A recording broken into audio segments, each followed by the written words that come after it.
Muito bem, boa tarde pessoal, queridos irmãos, sejam bem-vindos mais uma vez na nossa sequência dos eventos finais. Hoje nós estamos no 6º estudo, certo? Começamos na terça-feira da semana passada, fizemos terça, quarta, quinta, sábado de manhã, sábado de tarde e hoje então é o 6º estudo na ordem.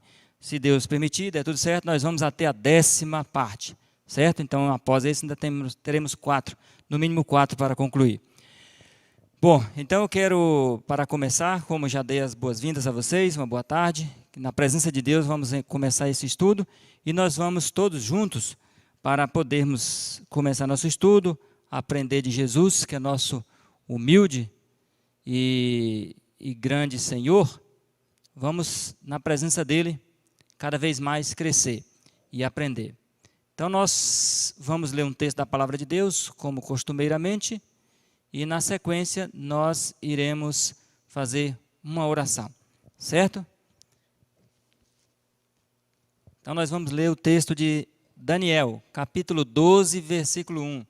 Diz assim: Nesse tempo se levantará Miguel, o grande príncipe que protege os filhos de seu povo. Aqui apenas, tá certo?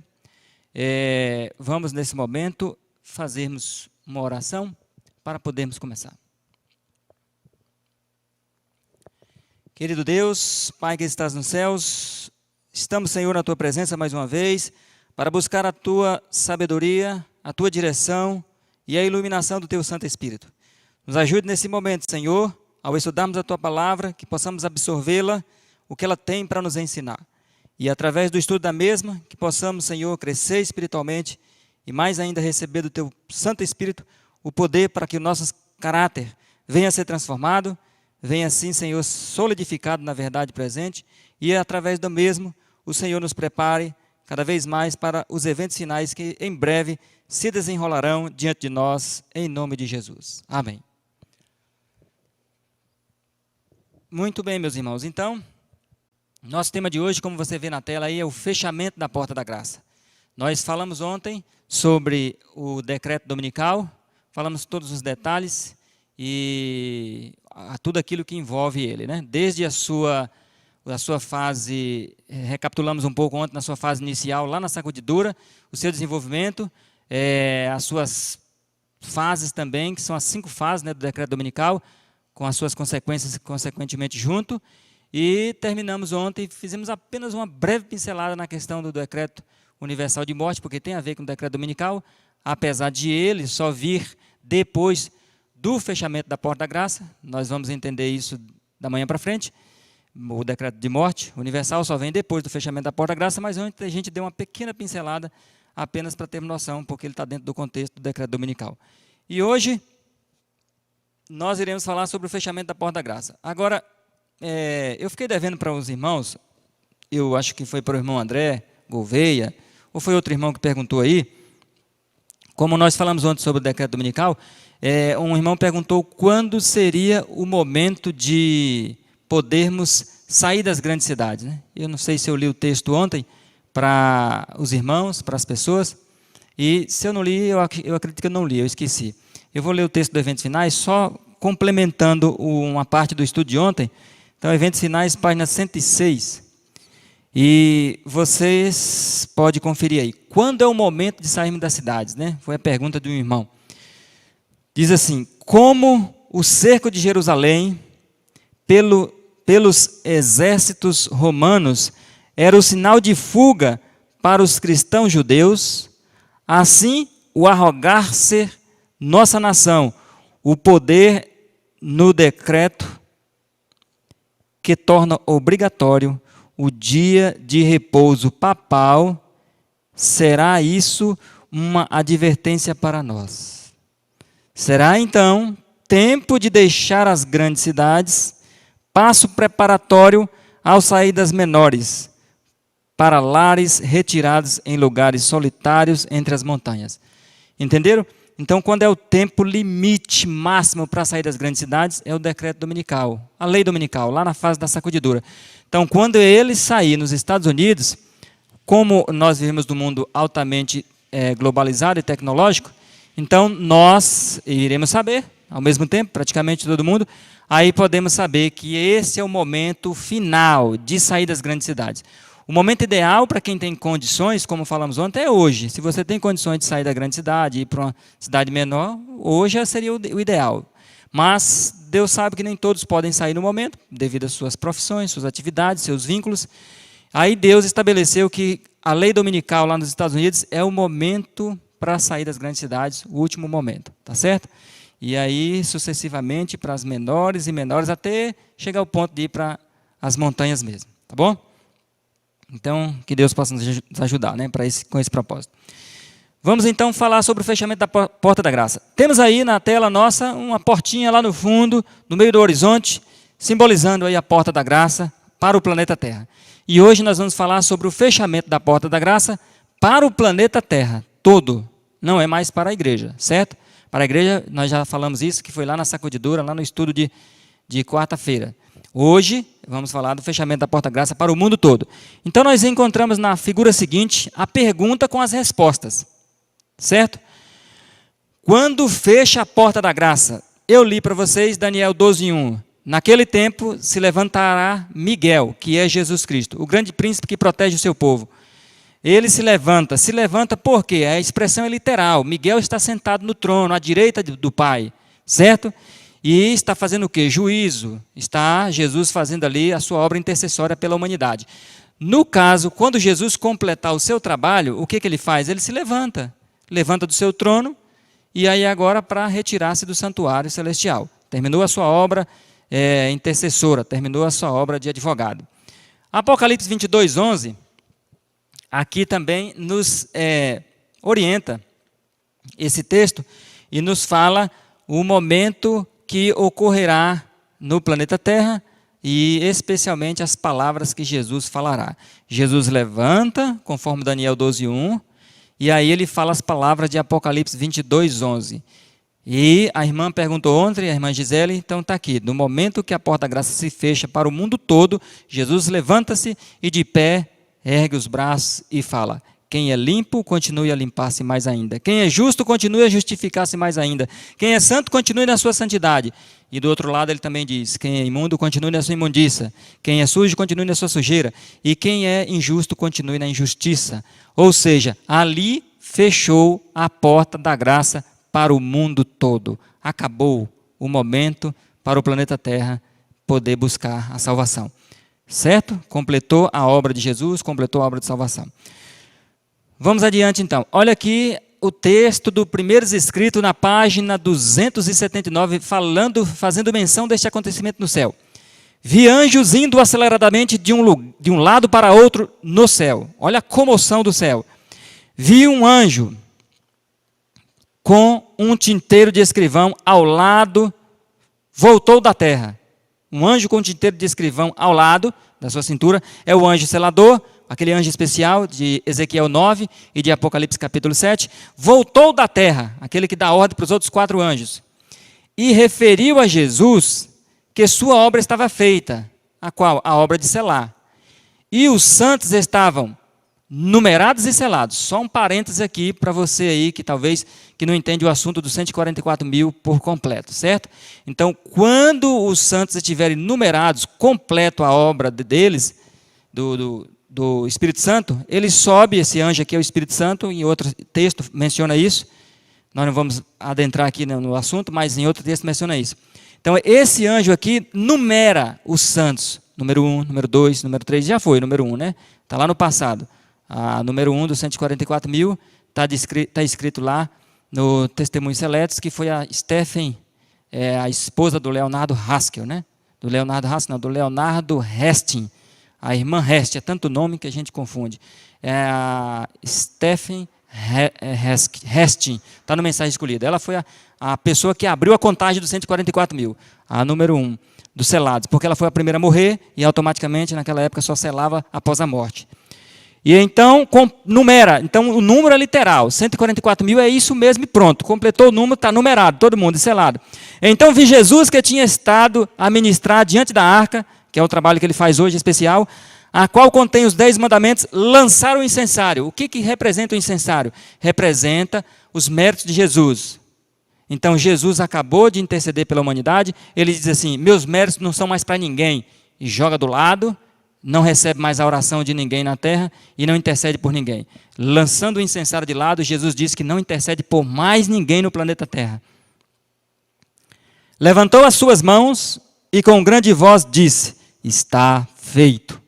E toda hóstia angélica tirou suas coroas, quando Jesus fez a solene declaração de Apocalipse 22, 11, que é aquele texto lá, que vai ser falado no fechamento da porta da graça. Quem está sujo, suje-se mais ainda. Quem está limpo, limpe-se mais ainda. Então Jesus levanta-se, diz está feito, joga o incensário de lado, não intercede por mais ninguém, e nesse momento os anjos tiram as suas coroas de suas cabeças, jogam aos pés de Jesus, não é isso? E nesse momento também os anjos adoram a Jesus, dizendo, tu és rei, tu és digno de ser adorado, louvado, exaltado. E os anjos ali agora entendem que a obra da redenção foi concluída, a etapa do juízo foi finalizada. E por ser finalizada, ninguém mais recebe o privilégio de ter um advogado, porque Jesus agora deixa de ser advogado. Vejamos aqui na próxima figura. Quando completar o número de 144 mil, olha só o que acontece quando completar. Olha na figura aí. Jesus diante da arca. Grande conflito, 613. Todos os casos foram decididos. Aqui é dos vivos. Para a vida ou para a morte. Cristo fez expiação por seu povo e apagou os seus pecados. O número de seus súditos completou-se. Percebeu? Porque 144 mil literal, há um limite, há um número matemático, redondo e completo. Completou, pronto, Jesus para de interceder. O Espírito Santo sela a última pessoa na terra, você imagine a comoção no céu. Os anjos de Deus, está lá no número 100, está no alto clamor, no finzinho do alto clamor, número 143.999, e os anjos ansiosos para quem vai ser a última alma a receber a mensagem, a aceitar de coração e completar o número. A última alma recebe a mensagem. Não sabemos, nesse longínquo planeta Terra. E ali, a última alma recebe, completou o número. Pronto, o Espírito Santo foi lá e selou, sobe, diz para Jesus que sua obra está completa, os santos estão selados, numerados, o número está completo, e assim, então, finaliza tudo. Essa expressão, todos os casos foram decididos para a vida ou para a morte, são os dos vivos, que foram nesse período final, dessa fase final aqui, que antecede o número de ser completo. Então, é nesse período que os casos serão decididos todos. E os casos dos vivos, certo? Porque dos mortos já foram decididos há muito tempo, né? Está quase finalizando o caso dos mortos. Bom, e aí nós vamos então para frente. Grande conflito 656. O período que se estendeu do pecado de Adão e Eva até a conclusão da história da redenção, diz o grande conflito, que foi aproximadamente 6.000 anos. Olha aí, 6.000 anos esteve em andamento o grande conflito. Então, 6.000 anos. Grande conflito, página 673. Está para sempre terminada a obra de ruína de Satanás. Durante 6.000 anos efetuou ele, Satanás, a sua vontade. Durante quantos anos? 6.000 anos. Enchendo a terra de miséria e causando pesar por todo o universo. Então, completando-se 6.000 anos de pecado, fecha a porta da graça. E Cristo irá retornar a este mundo. Certo? Então, o mundo não tem 6.999 anos, não. Aí seria 7.000 anos. E o Espírito de Profecia diz que é 6.000 anos de história de pecado. Então, a idade do planeta Terra hoje seria 5.900 e alguma coisa, ninguém sabe. Senão saberíamos o dia e a hora da volta de Jesus, né? É 5.900, provavelmente 5.990 e alguma coisa, não sei, provavelmente 5.980 e alguma coisa, 5.995, não sei, aí não sabemos quantos anos falta para a Terra completar 6.000 anos de pecado. O fator é, ela completa 6.000 anos de pecado, Cristo volta, no ano 6.001, já entramos no milênio, certo? 6.001 já é o 7º milênio. E Cristo retorna no fim desse milênio, certo? Você pode conferir lá, que lá diz assim, cada dia te dei por 1 ano. Na profecia, um dia é 1 ano. E são 6.000 anos de história aqui nesse planeta Terra. Lá em Apocalipse capítulo 8, versículo 1, diz que ao abrir o sétimo selo, no retorno de Jesus, houve silêncio no céu por quase meia hora. Então significa que dentro do céu também há uma contagem de tempo, assim como há uma contagem de tempo na terra. Se não houvesse contagem de tempo no céu, não poderia haver silêncio dentro do céu por quase meia hora. Seria uma incoerência dizer que houve silêncio dentro do céu por quase meia hora e dizer que lá não se conta o tempo. Certo? Só que não é igual ao tempo da terra, é diferente. É o princípio profético. Cada um dia na profecia equivale a um ano. E o tempo do céu é o tempo profético. Então, 6.000 anos na terra de pecado equivalem a 6.000 dias no céu. 6.000 dias de 24 horas são 144.000 horas da graça divina. Você acha que é uma coincidência, né? Completou-se o número dos 144.000, completa-se o número da graça divina intercessora pela raça humana, 144.000 horas proféticas, desde Adão ter pecado até a conclusão do selamento da última pessoa. 144.000 horas proféticas. Que coisa tremenda, né? É a Bíblia, vai nos apresentando e vai desenrolando diante de nós muitas coisas.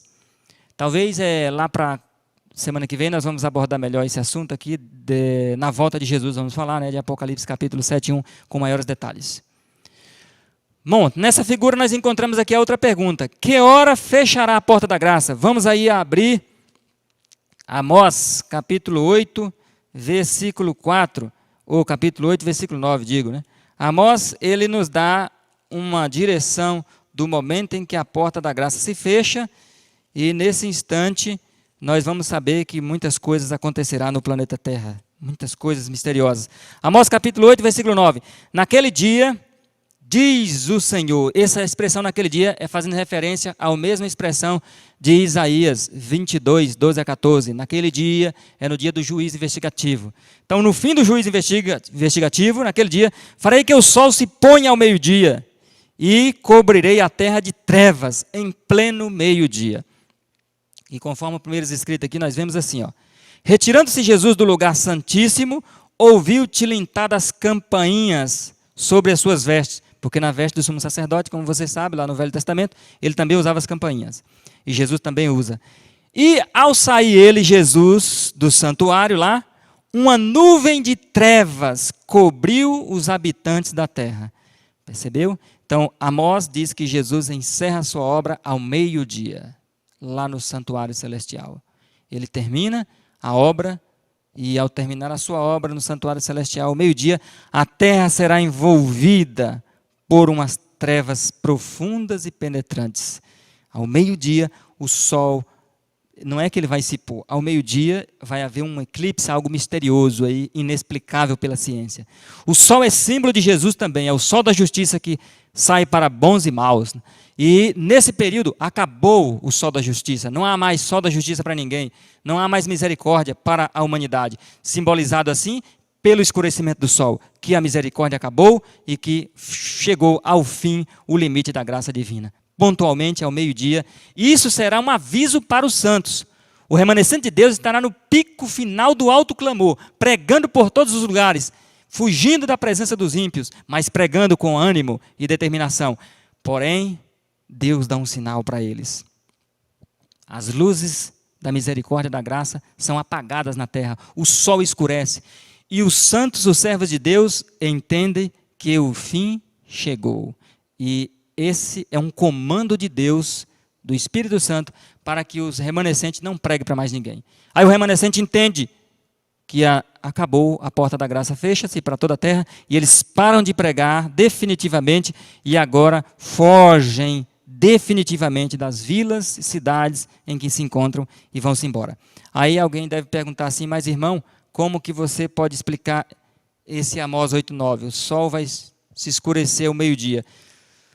Mas o nosso planeta tem 2 hemisférios, hemisfério norte e hemisfério sul, e o sol não brilha para o planeta todo ao mesmo tempo. 12 horas no hemisfério norte, enquanto 12 horas é noite no hemisfério sul, e vice-versa. Por exemplo, aqui agora para nós no Brasil, que é o hemisfério sul, é dia. Lá do outro lado do planeta, que é o hemisfério norte, é noite.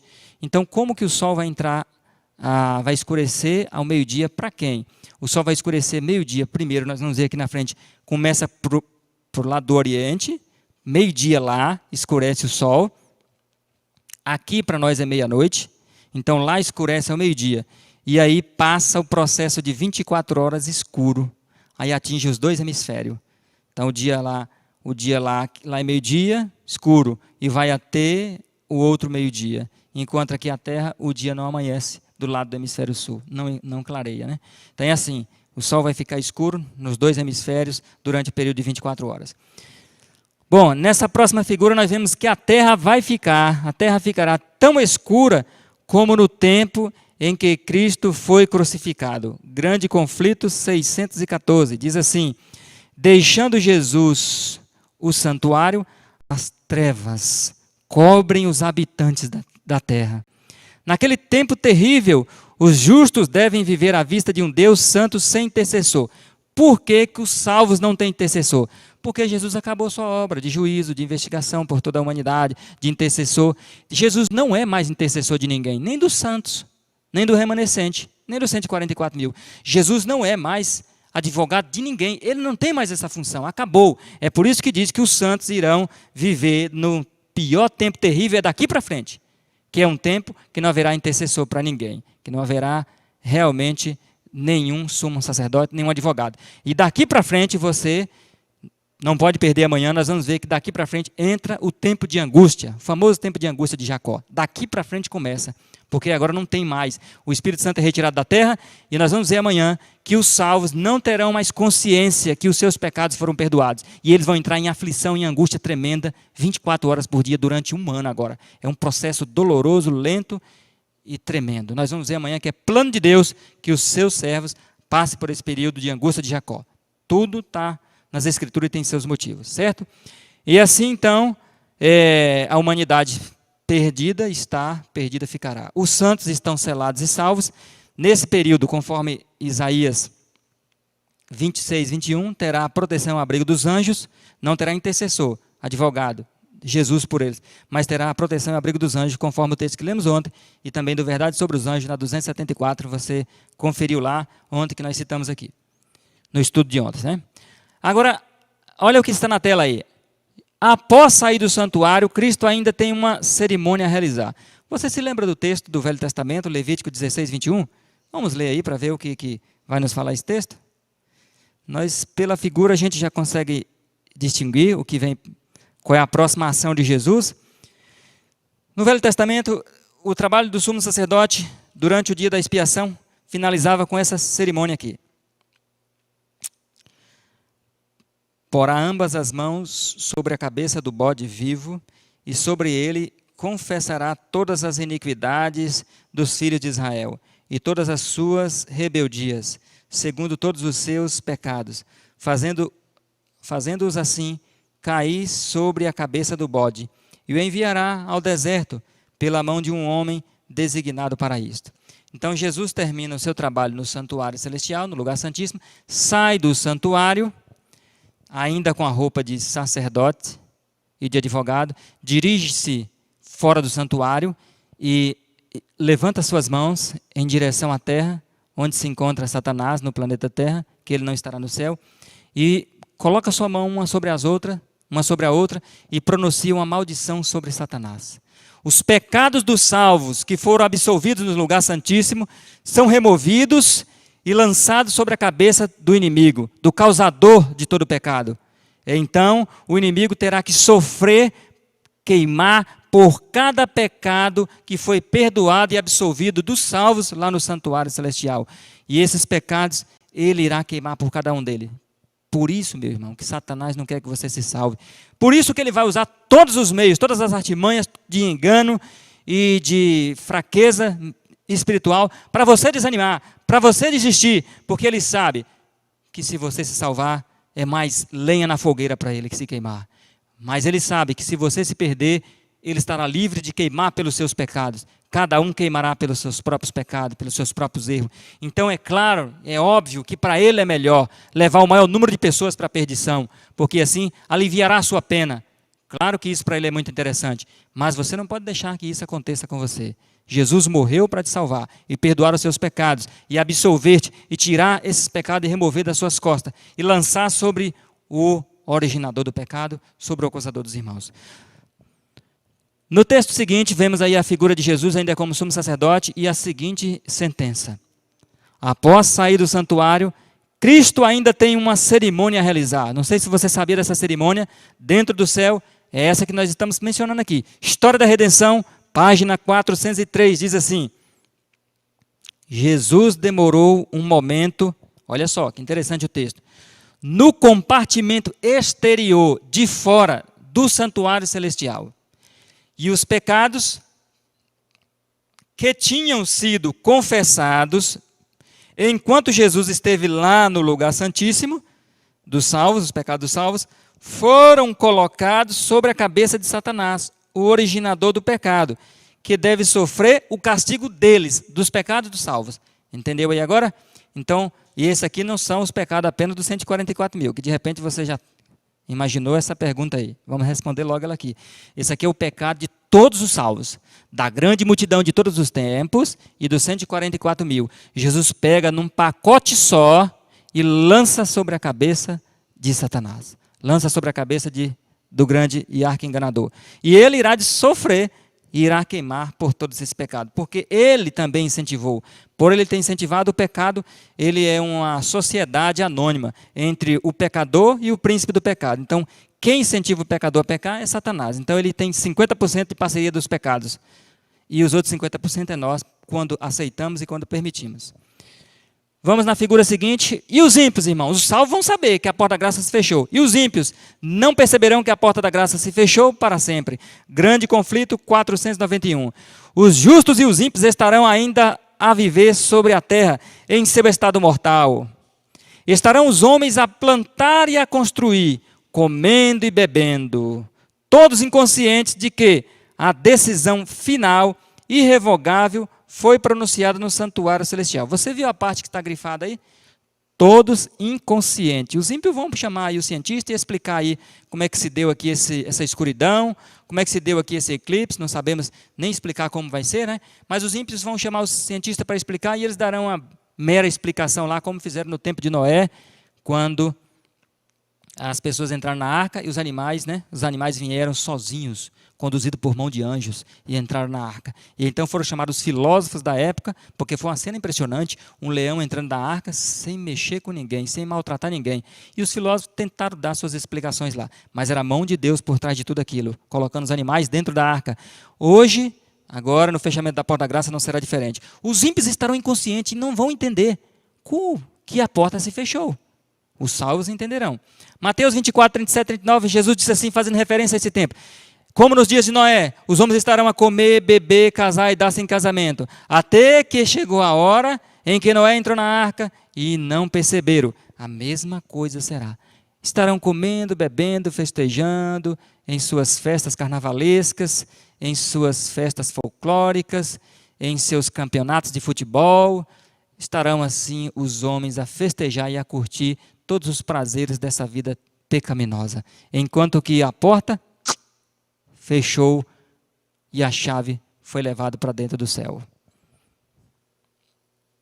Na próxima figura, nós vemos aqui, todos os habitantes estarão inconscientes. Novamente, o grande conflito, na 615, nos diz assim: quando a decisão irrevogável, porque não volta, né? Foi decidido, não volta mais.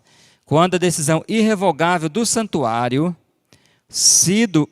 houver sido pronunciada e para sempre tiver sido fixado o destino do mundo, os habitantes da terra não saberão. As formas da religião continuarão a ser mantidas. As igrejas vão continuar abertas e funcionando. Por um povo do qual, finalmente, o Espírito de Deus se terá retirados para sempre do planeta Terra. O zelo satânico com que o príncipe do mal os inspirará para o cumprimento de seus maldosos desígnios será semelhante do zelo para com Deus. Percebeu? Então eles vão ficar zelosos para o mal agora. E é aí onde é que as pragas vão começar a cair e eles vão perceber entre a segunda e a terceira que é preciso agora intervir com o decreto universal de morte.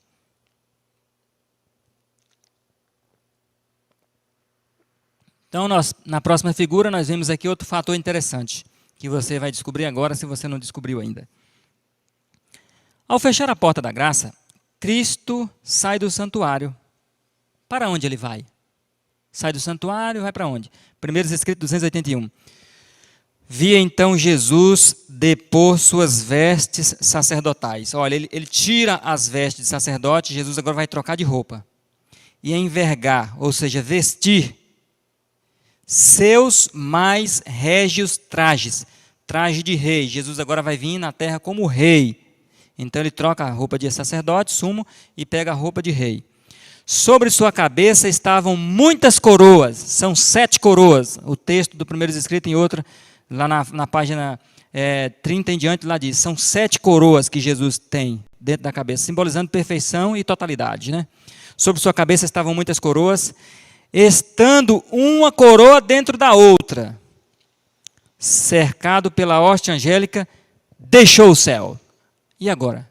Jesus terminou o julgamento, completou o número, fez a cerimônia de transferência dos pecados para Satanás, e agora deixa o céu. Deixa o céu e vai para onde, meu irmão? Se ainda falta 1 ano para Jesus voltar, as pragas têm que cair, os salvos ainda têm que passar pelo tempo de angústia de Jacó, há muitas coisas para desenrolar ainda na terra, muito sofrimento, muita dor, muita correria, muito pânico, muita miséria, muitas pragas. Para onde Jesus foi? Vamos ver. Olha aí para onde Jesus foi nessa figura, como Rei dos Reis e Senhor dos Senhores. Ele não pode aparecer na terra, ainda não é o momento de buscar o seu povo. Ezequiel, pode abrir sua Bíblia aí, 43, versículo 2. E vamos ver para onde Jesus foi. O livro de Ezequiel, 43, versículo 2. Eu, disse o profeta Ezequiel, vi a glória do Deus de Israel. Sabe quem é esse Deus aqui? Você vai saber agora. Que vinha do Oriente. Para onde Jesus foi? Para o Oriente. A voz era como a voz de muitas águas, e a terra resplandeceu por causa da sua glória. Percebeu? Ele sai do santuário, vai para o Oriente do planeta Terra, lá ele fica, e quando ele aparecer no planeta Terra, a glória resplandece. A voz desse Deus, que é o Deus de Israel, aqui do Velho Testamento, se você abrir Apocalipse 1, 14 e 15, você vai ver que está falando da testemunha fiel e verdadeira, que diz que a voz dele era como voz de muitas águas. Assim como diz aqui Ezequiel, que a voz dele era como a voz de muitas águas. É o mesmo personagem, é a mesma pessoa. O Deus de Israel é Jesus Cristo. Jesus sai do santuário e se dirige então para o Oriente, e lá ele fica até a hora de retornar para o planeta Terra. Olha, vamos ver aqui o próximo texto, para entender que Jesus, ele vai para a próxima etapa dele é ir para o Oriente.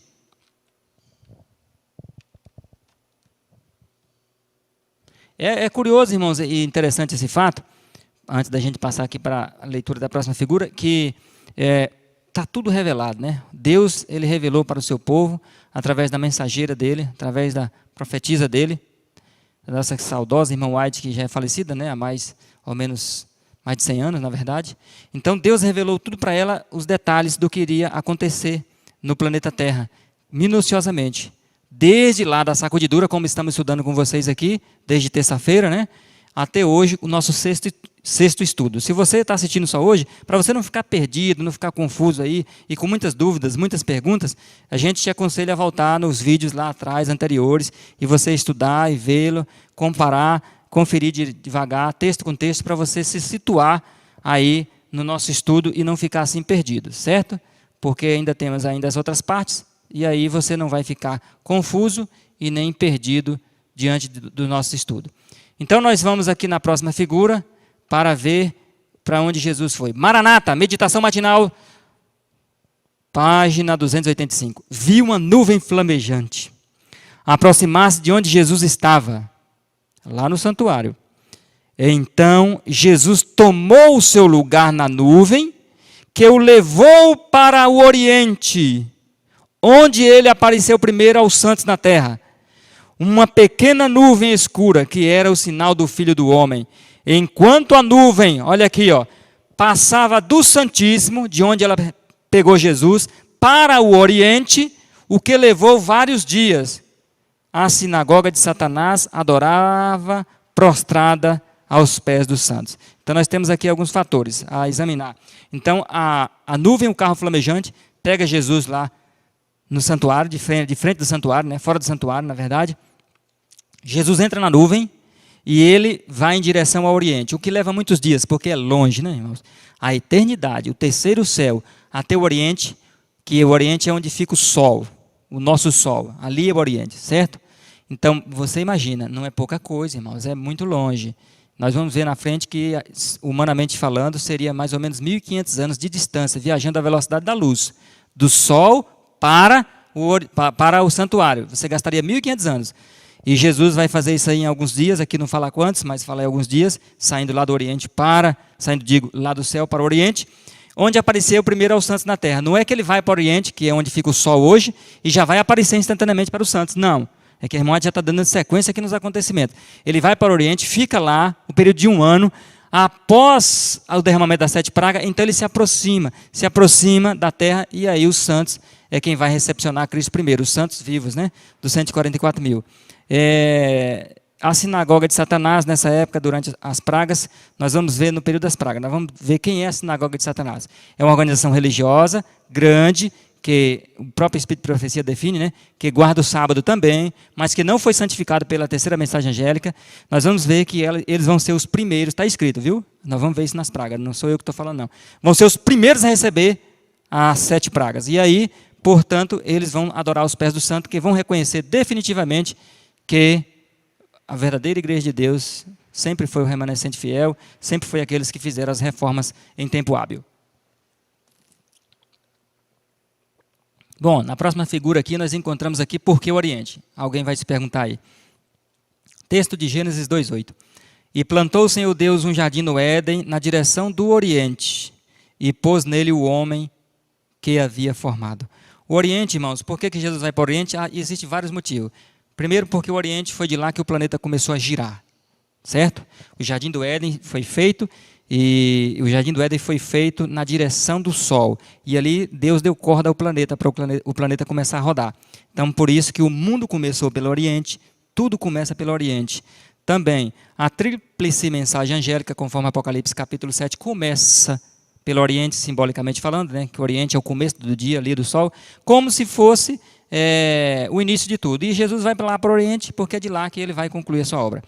Existe outro texto aqui, da meditação matinal Filhos e Filhas de Deus, página 276, que diz assim, ó, como o sol se ergue lá no Oriente, está vendo?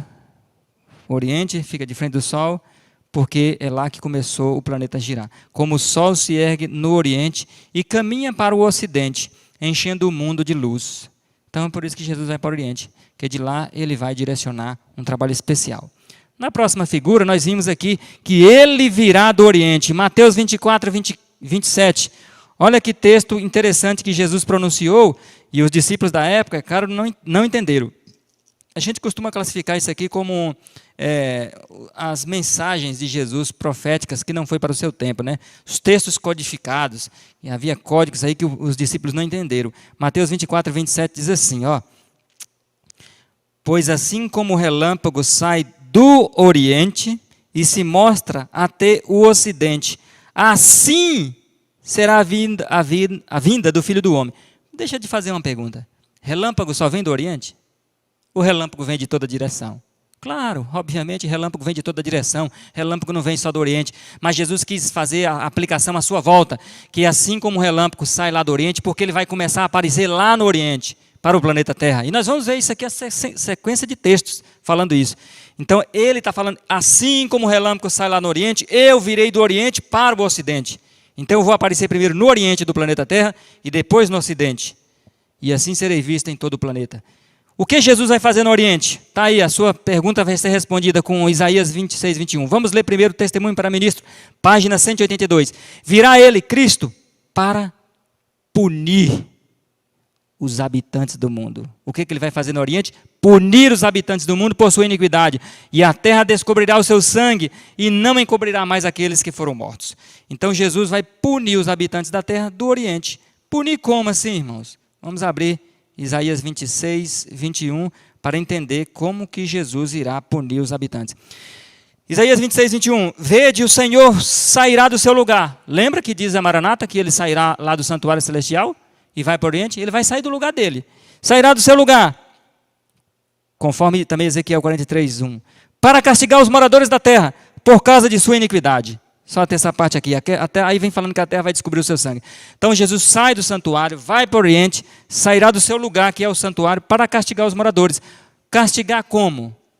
Olha aqui, ó, no próximo texto, na próxima figura aí. Jesus vai coordenar as pragas lá do Oriente. Maranata, página 262, a meditação, né, muito boa, de 77, diz assim: o Senhor em juízo, no fim do tempo, nesse período, andará pela terra, e as terríveis pragas começarão a cair. Então Jesus sai de lá, fica no Oriente e vai andar na terra em juízos. Não é que Jesus vai andar invisível no planeta Terra, não confunda as coisas. Ele vai continuar no Oriente e de lá do Oriente ele vai coordenar os 7 anjos designados para derramar 7 taças da ira de Deus. Entenderam? Então, nas pragas é como se Jesus estivesse andando no planeta Terra revelando a sua justiça. Ele andou no planeta Terra na pessoa do Espírito Santo por 6.000 anos, revelando o seu amor. Mas a balança de Jesus tem 2 pratos, amor e justiça. 6.000 anos revelando o amor. A humanidade não quis, ele vai agora passar 1 ano revelando a sua justiça. Você percebe que Deus é sempre misericordioso. Ele passa a maior parte do planeta, da história do planeta, revelando o amor. E apenas 1 ano revelando a justiça. Então Deus, assim, por meio de Jesus, vai revelar a sua justiça aqui na terra, por meio das pragas que os anjos irão derramar aqui. E então, na próxima figura, nós vimos aí, ó, do Oriente, Jesus se encontrará com seu povo, irmãos. Grande conflito, 640. Surge logo no Oriente. Por que surge no Oriente? Porque lá ele já está, ele só vai vir aproximar mais da terra. Uma pequena nuvem negra, aproximadamente da metade do tamanho da mão de um homem. É a nuvem que rodeia o Salvador. E que, à distância, parece estar envolta em trevas. O povo de Deus sabe ser este. Olha aí que está em itálico. O povo de Deus sabe ser esse o sinal do Filho do Homem. Porque o povo de Deus já recebeu a informação que Jesus vai voltar lá do Oriente. O povo de Deus já sabe. E vendo a nuvem de lá, já no final da 7ª praga, que esse acontecimento da volta de Jesus é no final da 7ª praga. E o povo de Deus ficou sabendo da volta de Jesus no começo da 7ª praga. Isso nós ainda vamos estudar lá na frente. Quando é a data da volta de Jesus, do retorno dele. Quando que ele vai avisar? Somente na 7ª praga. Tá certo? Toma cuidado com as falsas profecias que essas pessoas já estão sendo sacudidas no nosso meio aí, inventando data para Jesus voltar. Certo? O Espírito de Profecia diz que nos últimos dias, almas desassossegadas iriam agitar-se com fábulas e falsas doutrinas para enganar o povo de Deus logo perto da obra finalizadora do selamento. Então tem gente já aí que já foi sacudido, viu? Né, com relação a isso aí, marcando data da volta de Jesus sem saber de nada. Porque a data só vai ser revelada na 7ª praga. Nós vamos ver isso aqui na frente. Mas o povo de Deus lá está aqui no acontecimento do final da 7ª praga, já está sabendo, e a direção que Jesus volta, que é do Oriente, ou seja, para você que mora aí em Brasília, para você que mora no Pará, em Portugal, Alemanha, qualquer lugar do mundo, você quer saber a direção que Jesus voltará, é só saber onde o sol nasce aí para você, no seu país, na sua cidade, na sua vila, na sua fazenda. A direção que o sol nasce é nessa direção que Cristo voltará para você, que é o Oriente. Então, ele estará voltando pela mesma direção para todo mundo. Vai cumprir a profecia de Malaquias, capítulo 4, versículo 1 em diante. Para vós nascerá o sol da justiça. Ao invés de nascer Jesus, ao invés de nascer o sol, eu digo, vem Cristo na direção do sol para o povo de Deus. E na próxima figura nós encontramos aqui, ó, a continuação desse texto aí, ó. Em solene silêncio, isso já é o retorno de Jesus. Os salvos fitam a nuvem, enquanto se aproxima da terra, mais e mais brilhante e gloriosa, até se tornar grande nuvem branca, mostrando na base uma glória semelhante ao fogo consumidor, e encimada pelo arco-íris do concerto. Então Cristo vem em nome do Pai, em nome dele e em nome do Espírito Santo, porque o arco-íris do concerto vem sobre Cristo. O arco-íris, que é o símbolo da divindade, é o símbolo do trono da divindade. Arco-íris, não sei se você já viu, o arco-íris ele não é só uma banda, só uma metade. O arco-íris visto fora do espaço, fora do planeta Terra, digo, ele é literalmente um arco, ele é um círculo. O arco-íris é um círculo. E o trono de Deus é envolvido por um círculo, simbolizando a eternidade da divindade, simbolizando a eternidade, que eles não têm começo e nem fim, tanto o Pai, quanto o Filho, quanto o Espírito Santo. Então, por isso que vem o arco-íris por detrás do trono de Cristo, simbolizando assim que Cristo sempre foi e sempre será eterno. Nunca teve começo, nunca teve origem, nunca nasceu e sempre existirá. Então, na última figura, nós temos aí Primeiros Escritos, página 15. Logo nossos olhares, o dos 144 mil, foram dirigidos para o Oriente. Está vendo? Porque é de lá de onde o sol nasce que Jesus volta. Pois aparecera uma nuvenzinha aproximadamente do tamanho da metade da mão de um homem, a qual todos nós, os salvos, soubemos ser o sinal do Filho do Homem. Todo mundo vai entender que é Cristo voltando, que é Jesus retornando. Mas nós vamos ver no próximo estudo, o dia amanhã, o tempo de angústia, que os salvos vão estar aflitos, vão estar com os rostos pálidos, amarelos, aflito mesmo, porque estará vendo Cristo em glória, ainda com corpo mortal, ainda com o corpo do jeito que está. Então terá esse privilégio tremendo de ver Cristo em glória, e isso vai fazer com que os salvos venham bater, tremer o joelho um no outro. E aqui agora quero finalizar com vocês com um apelo final. Nós não podemos deixar de terminar nosso estudo com um apelo de Deus para nós. Grande conflito, 488. Cada indivíduo tem uma alma a salvar ou a perder, a sua própria vida. Cada qual tem um caso pendente no tribunal de Deus. Por que pendente? Porque você não foi julgado ainda, você que está vivo, e tem dia que você está firme na fé, animado, você está lá em cima. Tem dia que você desanima, desobedece, cai na transgressão, aí fica lá embaixo. Por isso que é pendente, na hora sim, hora não. E continua dizendo, cada um tem de defrontar face a face com o juiz. Então, o apelo que nós queremos fazer para você, que a palavra de Deus faz, é essa aqui. Se nós temos um caso pendente, se nós temos que defrontar com o juiz, porque ninguém ainda foi julgado dos vivos, por isso que é pendente, e por isso que temos que defrontar com o juiz. Nós não acreditamos e nem a Bíblia nos dá margem de uma vez salvo, salvo para sempre. Está lá em Ezequiel 33. Se o justo esquecer dos seus caminhos e desviar dele, diz Deus, eu também me esquecerei dele. Se o ímpio abandonar seus caminhos ímpios e voltar para mim, eu perdoarei. Então não existe uma vez salvo, salvo para sempre. Nossa salvação está garantida enquanto estivermos escondidos em Cristo Jesus. Se deixarmos Jesus, nossa salvação perde de ser a garantida. Então a nossa salvação é garantida enquanto estivermos aos pés de Jesus. E a última figura é essa aí. Grande conflito 490. O que Deus espera de mim, de você então? Deve haver um exame de coração profundo e fiel. É isso que Deus espera que nós venhamos fazer nesse dia. Um exame profundo e fiel. Desde o primeiro dia da sequência dos estudos, estamos batendo sempre na tecla. O momento em que estamos vivendo é um momento solene, único na história terrestre. Talvez é o tempo que há tanto tempo aguardávamos, né? Aquele tempo que antecede o pequeno tempo de paz, para Jesus agora mandar a sacudidura. É o tempo de reflexão. É o momento de que cada membro da igreja tinha que parar e pensar e refletir no curso da sua vida. É o momento de cada um pensar. Há tanto tempo as reformas necessárias que deveriam ser feitas há anos atrás, que estão atrasadas e que tem que ser feitas agora na nossa vida, sem mais delongas. Portanto, meus irmãos e amados e queridos internautas, faça esse exame profundo e fiel em sua vida, porque Deus não está te dando esse tempo de graça à toa. Deus está te dando por misericórdia. Que Deus te abençoe e te ajude para isso. Amém? Então, nós finalizamos aqui o estudo de hoje, o fechamento da porta da graça. Eu acredito que deu para entender, não é isso, Natiel? Mas se porventura tiver alguma pergunta, a gente responde. Se não tiver, amanhã nós já vamos dar sequências nos nossos estudos. Então, nós vamos ver aqui, tem algumas perguntas, né? Perguntas. André e a SDMR, né? Só botou o primeiro nome dele. André, existe a possibilidade de haver mais justos, além dos 144 mil, após o decreto dominical, e estando vivos no momento do fechamento da porta da graça, serem salvos na grande multidão? Não, André, não existe. Por que não existe? Porque um motivo pelo qual Deus vai nos dar o Espírito Santo em plenitude, o alto clamor, é justamente para fazer o quê? Retirar as almas sinceras de lá.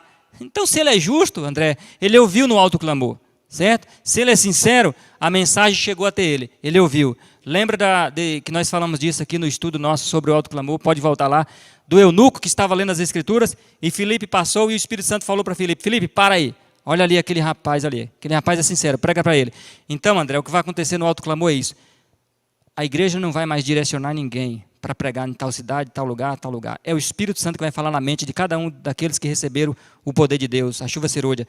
Onde estão essas almas fiéis? Onde estão as almas sinceras? O Espírito Santo sabe. Então o Espírito Santo nos levará, nos colocará em contato com essas almas para dar advertência e o chamado, sai dela.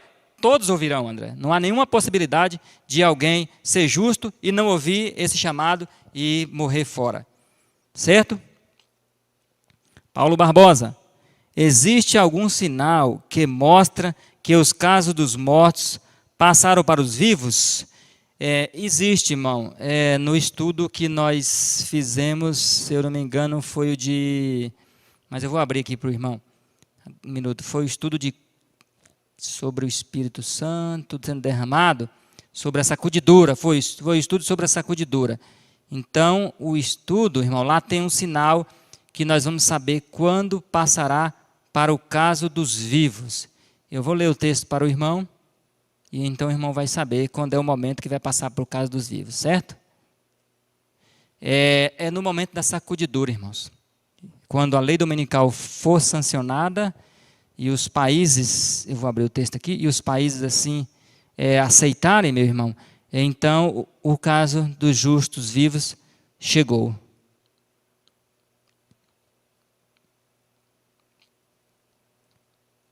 Vamos ver aqui, abrindo aqui para você.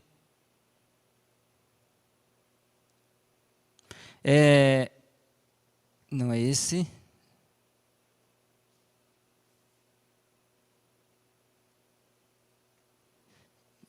Abri o estudo errado, irmão. Só um minuto.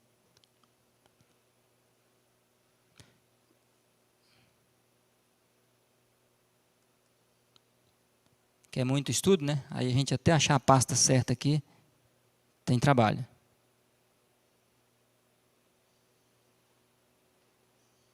Mas eu creio que agora eu achei a pasta, viu? Vamos ver aqui o sinal, né? Que a porta da graça está se fechando para a igreja.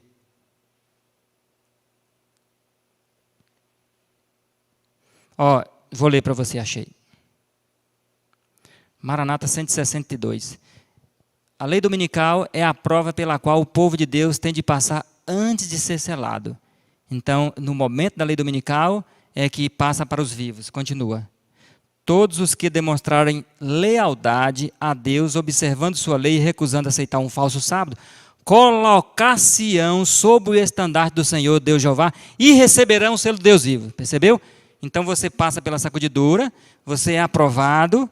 Após ser aprovado, simultaneamente, Deus está julgando o seu caso dos vivos, porque são poucos. O caso dos vivos é apenas 42 mil membros da igreja. Então, o movimento de reforma tem 42.200 membros no mundo. O caso dos vivos é de uma tacada. Dentro de uma semana, 15 dias, Jesus julga todos esses 42 mil pessoas. Não precisa, é pouco tempo para julgar 42 mil pessoas. 15 dias é muito. Então, o outro texto diz assim, o Senhor me mostrou claramente que a imagem da besta formar-se-á antes que termine a graça, pois isso será a grande prova para o povo de Deus. Então, os vivos não podem ser julgados sem antes passar pela lei dominical. Percebeu? Esse aqui foi Eventos Finais 195 que eu li. E o outro é esse aqui, Mensagem Excluída, volume 3, 385. A grande questão que está tão próxima, o cumprimento da lei dominical, eliminará aqueles que em Deus não designou. Ele terá um ministério puro, leal e santificado e preparado para a chuva serôdia. E você não pode receber a chuva serôdia sem ser selado, sem ser julgado. Então, você passa pela prova do decreto dominical, na sua primeira fase, você resiste a ela, você vence, e aí seu nome está sendo simultaneamente avaliado no santuário, e você é julgado, sentenciado, salvo, selado, e a chuva serôdia desce. Então, quando que vai passar para o caso dos vivos? No período da sacudidura, tá certo? De forma de regra geral. Não digo que talvez um caso isoladamente, aqui e acolá, Jesus dos vivos venha pegar. Uma pessoa que já pecou contra o Espírito Santo, que sai da igreja e fala mal da igreja, fala mal da doutrina, fala mal da verdade, e aí vira um inimigo da verdade. Eu não digo que talvez que esse caso já foi passado de um vivo desse, né? Porque aí peca contra o Espírito Santo. Mas de regra geral, da igreja toda, daqueles que estão afastados da igreja, desanimado, ainda não foi julgado. É só lá na sacudidura. Anônimo, se o sol escurece primeiro no hemisfério norte, eu expliquei isso aqui, né? Irmão Anônimo, acho que você ouviu, né? Que o período vai durar 24 horas, que o sol vai ficar oculto do planeta Terra. Então, 12 horas de sol para o sul, 12 horas de sol para o norte. Então, como é 24 horas, o planeta todo vai pegar de escuridão. Rogério Azevedo, professor. Ellen White diz que completou 4.000 anos de pecado no batismo e tentação de Jesus. E Jesus foi batizado no ano 27. Se for mesmo 6.000 anos, não seria 2027, já que faltam mais 2.000 anos? Esse é o problema, irmãos. Do batismo, como você diz aqui, e Ellen White fala isso mesmo, que ela diz que do batismo de Cristo, até o batismo de Cristo, provavelmente completou 4.000 anos, mas aqui também é uma estimativa. Nós não sabemos a data exata. Ali, irmãos, não é lá que Cristo anunciou o dia da hora que virá. O dia, Cristo anunciou o dia, né, que ele virá. Então não tem como você ter uma estimativa exata da idade da Terra. O calendário dos judeus diz que o planeta Terra tem 5.800 e poucos anos. O calendário gregoriano, que é o romano, diz que a Terra tem 6.020 anos. Então a gente não pode confiar nem no um nem no outro. Não tem ser humano na Terra que consiga provar a idade exata da Terra. É impossível, tudo é estimativa. Por isso que não dá para saber o dia e a hora da volta de Jesus. Marcos Cassimiro, me explique sobre os 144.000. Só vai haver esses salvos? Quero entender sobre os 144.000. Nós já falamos que é preciso 2 dias ou 3, irmãos, para falar desse assunto todo, dos 144.000. Mas eu vou te resumir. De 1844 para cá, irmão Marcos, até o fechamento da Porta da Graça, conhecedores da mensagem tríplice angélica, que é essa de Apocalipse capítulo 14, versículos 6 a 12, é só 144.000 sim. Mas, enquanto não vem o alto clamor, irmão Marcos, enquanto a chuva serôdia não cai sobre o povo de Deus, e o povo de Deus sai a pregar nas praças, nas ruas, milhares ou talvez milhões de cristãos, evangélicos, católicos, estão morrendo em suas denominações sem conhecer a tríplice mensagem angélica, sem conhecer a mensagem do santuário, sem conhecer a mensagem do sábado, sem o selo de Deus. Portanto, estão sendo salvos na grande multidão. Nesse exato momento agora, por exemplo, quantas centenas de pessoas estão morrendo em suas congregações, seja por Covid ou não, por qualquer doença, e morrem lá almas sinceras que não conheceram o selo de Deus, e por isso não guardaram, é claro, né? Eles morrem salvos na grande multidão. Entendeu, irmão? Os 144.000 é uma classe especial, é a tropa de elite de Deus. É o povo que conheceu a mensagem do santuário, é o povo que conheceu o selo de Deus, é o povo que teve mais luz, entendeu? Então é um povo à parte. Mas todos vão salvar, todos vão para o céu. A questão é a questão de números. Isso aí é só se a gente tiver essa oportunidade de fazer esse seminário, como eu falei nos estudos anteriores, né? Para poder explicar detalhadamente a questão dos 144.000. Tá bom, irmão Marcos? Se você, irmão Marcos, mora aí na sua cidade e tiver um movimento de reforma, alguma igreja aí ou perto, procure lá um missionário lá, que ele vai te dar talvez um estudo mais detalhado, e aí você vai entender já esse assunto, já amanhã mesmo, né?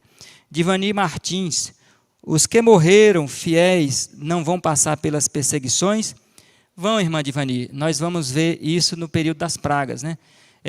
Após o fechamento da Porta da Graça, Ellen White, Tiago White, todos os fiéis do passado e do presente, do movimento de reforma que tem morrido nessa mensagem, eles morrem, mas eles ressuscitam, conforme Daniel 12:2, e conforme também nós vamos ver em outros textos, eles vão ressuscitar no começo da 7ª praga.